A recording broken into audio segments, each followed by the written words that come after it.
Amathebhu amahlanu abalulekile ku-IP kodwa kugxilwe ku-Communities tab, uhlelo lokusebenza lwe-ecosystem. #. Ikhasi lasekhaya lokufika. Liphathelene nezizathu zokuba ne-IP kanye nezinzuzo zayo. Inhliziyo tab. Yamavidiyo owathandayo ukuze kube lula ukuwathola nokushera nabanye. Microphone tab. Ibizwa ngokuthi Voice of the Ecosystem. Lena yiyo egxilwe kulo mboniso. Uma i-Community tab ikhethiwe phezulu, njengasesithombeni screen. Umphakathi wokuqala okufanele uqaphele yiPhumo Community Voices. Izakhamuzi nabantu babeka imibono yabo ngezindaba zaseNingizimu Afrika. Lapha siqwashisana noma sinikane izixazululo zezwe. Noma yini eyamukelwe ku-Adimi Voice izobonakala kule tab. Ukuze wengeze ama-clips akho kulo mphakathi, khetha i-Adimi Voice tab, unikeze incazelo emfushane yemigqa emine noma enhlanu.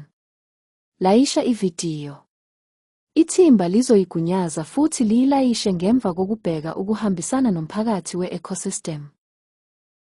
Umphakathi wesibili yi-Frequently Asked Questions, imibuzo ejwayelekile kanye nokuthi ungayisebenzisa kanjani i-mobile app community. Kunamavidiyo amafishane ezimbalwa zokuthi ungayisebenzisa kanjani i-app kanye nemisebenzi yayo. Umphakathi wesithathu yi-Project Mindset to South African Politique. Yonke imiphakathi elandelayo igxile ezihlokweni ezisemqoka zaseNingizimu Afrika. Njenge-Constitution, Judiciary, CODESA and Land, umphakathi kanye nePhumo babuka imodeli yokusebenza yalezi hloko eNingizimu Afrika, khona ekhuluma nge-economy, jobs, business and tenders. Khona nje enguMandela. Lokhu kuvumela izihloko ezisemqoka ukuthi zibhekwe ngezindlela ezahlukene, ama-ingeli ahlukene nemibono ehlukahlukene. Isibonelo, uma unentshisekelo kumthethosisekelo nezindaba zomhlaba, noma ezikoleni, ezemfundo ephakeme, uhlelo lwezemfundo, noma i-infiltration, intelligence and espionage. Uzothola amavidiyo amaningi ezigxile kuleso sihloko kulowo mphakathi. Ngemva kokubuka nokwengeza ulwazi lwakho siqu, ungathatha izinqumo ezinolwazi ngezihloko. Bese wazisa nezizukulwane ezizayo ngemibono yakho. Akuzona zonke izihloko ezikufanele, khetha lezo ezikufanele ozithandayo bese uphawula ukuze kusizakale izizukulwane ezizayo zakho, wabelane namanethiweki futhi nixoxe nomndeni nabangani. Khumbula ukusetshenziswa kwe-open noma i-closed padlock ingidi.